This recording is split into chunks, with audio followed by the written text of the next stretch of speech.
ഇന്ന് നമ്മൾ പഠിക്കാൻ പോകുന്നത് glucose, dextrose and grape sugar ആണ്.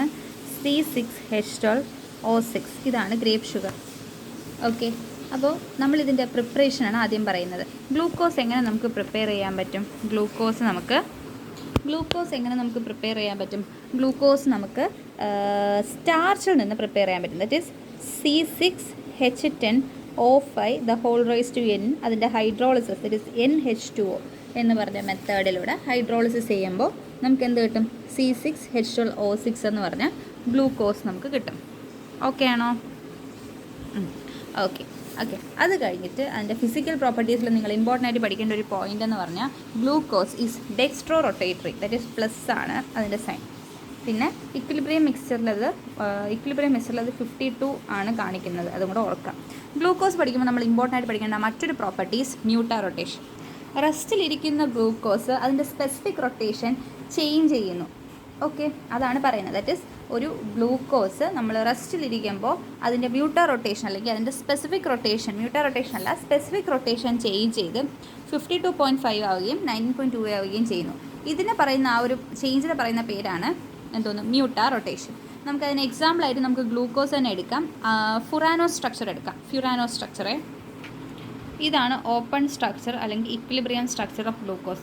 നമുക്കിനി ring structure alpha D glucose വരച്ചു നോക്കാം.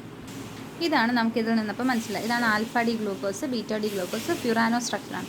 എന്തുകൊണ്ടാണ് ഇതിനെ ഫുറാൻ എന്ന് പറയുന്നത് നോക്കിക്കേ. 1 2 3 4. ഫുറാൻ്റെ സ്ട്രക്ചർ എങ്ങനെയാണ് ഇരിക്കുന്നത്? ഇങ്ങനെയല്ലേ ഇരിക്കുന്നത്. അത് 1 2 3 4 കാർബൺ. പൈറാനോസ് എന്ന് പറഞ്ഞാൽ 5 കാർബൺ ഇൻക്ലൂഡ് ചെയ്യും. ഓക്കെ, ഇനി നമുക്ക് മൈൽഡ് ഓക്സിഡൈസിങ് ഏജൻറ്റ് നമ്മളിവിടെ യൂസ് ചെയ്യുന്ന നമ്മുടെ വീണ്ടും എന്താണ് C6H12O6 എന്ന് പറഞ്ഞ ഗ്ലൂക്കോസിൽ മൈൽഡ് ഓക്സിഡൈസിങ് ഏജൻറ്റ് നമ്മൾ ബ്രോമിൻ വാട്ടറാണ് യൂസ് ചെയ്യുന്നത്. ബ്രോമിൻ വാട്ടർ വെച്ച് റിയാക്ട് ചെയ്യുമ്പോൾ എന്ത് സംഭവിക്കുന്ന അറിയാം? അവിടെ ആദ്യത്തെ CHO ഉണ്ടല്ലോ, അത് COOH ആയിട്ട് മാറും. പിന്നെ ബാക്കി നോർമലാവും. ഇത് നമ്മൾ പറയുന്ന പേര് gluconic acid. Okay, gluconic acid. Okay ആണോ? യെസ്. അത് കഴിഞ്ഞിട്ട് ഇനി ഓരോരോ റിയേജൻ്റായിട്ട് നോക്കണം. നമുക്ക് ഫസ്റ്റ് നോക്കേണ്ടത് ടോളൻസ് റിയേജൻറ്റ്. വീണ്ടും നമ്മുടെ ഗ്ലൂക്കോസിന് ആദ്യം നമുക്ക് ടോളൻസ് റിയേജൻറ്റ് എങ്ങനെ പ്രിപ്പയർ ചെയ്യണമെന്ന് നോക്കാം. ടോളൻസ് റിയേജൻ്റ് എന്ന് പറഞ്ഞാൽ സിൽവർ നൈട്രേറ്റ്, അമോണിയം ഹൈഡ്രോക്സൈഡ് ആയിട്ടാണ് നമ്മൾ ടോളൻസ് റിയേജൻറ്റ് ഫോം ചെയ്യുന്നത്. അതിൻ്റെ ഫോർമേഷൻ എങ്ങനെയാണ് നമ്മൾ ആദ്യം പഠിക്കണം. അത് നമ്മൾ ആൽഡിഹൈഡ് എന്ന ചാപ്റ്ററിൽ പഠിച്ചിട്ടുണ്ട്. നോർമലി ടോളൻസ് റിയേജൻറ്റ് വരുന്നത് AgNO3യും അതുപോലെ തന്നെ NH4OHൻ്റെയും പ്രസൻസിലാണ്. ഇത് രണ്ടും കൂടെ റിയാക്ട് ചെയ്യുമ്പോൾ നമുക്ക് കിട്ടും AgOH. ഈ AgOH നമ്മൾ വീണ്ടും NH4OH ആയിട്ട് ട്രീറ്റ് ചെയ്യുമ്പോൾ നമുക്ക് കിട്ടുന്ന സാധനമാണ് AgNH3 പിന്നെ ഇവിടെ ഇത് ന്യൂട്രലാണ്, ഇത് ചാർജ്ഡാണ്, അപ്പോൾ ഇവിടെ പ്ലസ് കിട്ടും, പിന്നെ ഒരു OH-. ഈ സംഭവത്തിന് ഇതാണ് ടോളൻസ് റിയേജൻറ്റ്. ഇത് നമ്മൾ ഗ്ലൂക്കോസ് ആയിട്ട് ട്രീറ്റ് ചെയ്യുമ്പോൾ നമുക്ക് ഒരു സിൽവർ മിറർ ടെസ്റ്റ് എന്നാണ് ഇതിനെ പറയുന്നത്. 2 Agയും കിട്ടും. ആ ഗ്ലൂക്കോസ് രണ്ട് സൈഡും ആസിഡായി മാറുകയും ചെയ്യും. എന്ന് വെച്ചാൽ നമ്മളിപ്പം ഗ്ലൂക്കോസ് വരയ്ക്കുമ്പോഴേ CHOയും താഴെ CH2OH അല്ലേ, ആ രണ്ട് സൈഡും, that is CHO changes to COH, CH2OH changes to COH, അങ്ങനെ രണ്ട് സൈഡും ആസിഡായിട്ട് മാറുന്നതിന് പറയുന്ന പേരാണ് ഗ്ലൂക്കാരിക് ആസിഡ്. സോറി, മൊത്തം തെറ്റിപ്പോയി.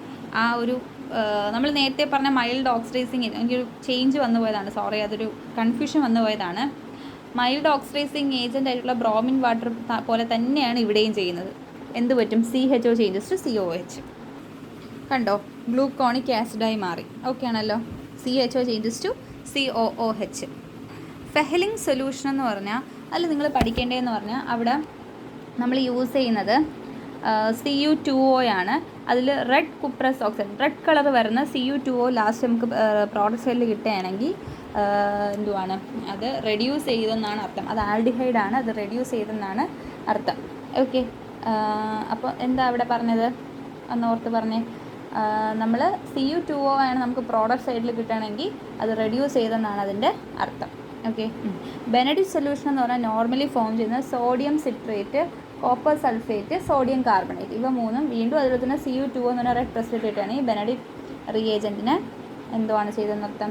ബെനഡിക്റ്റ് റിയേജൻറ്റിനെ റെഡ്യൂസ് ചെയ്തെന്നാണ് അർത്ഥം. ഓക്കെ, അടുത്ത് HNO3 പോലത്തെ സ്ട്രോങ് ഓക്സിഡൈസിങ് ഏജൻറ്റ് യൂസ് ചെയ്യണമെങ്കിൽ നമുക്ക് കിട്ടും ഗ്ലൂക്കാരിക് ആസിഡ്.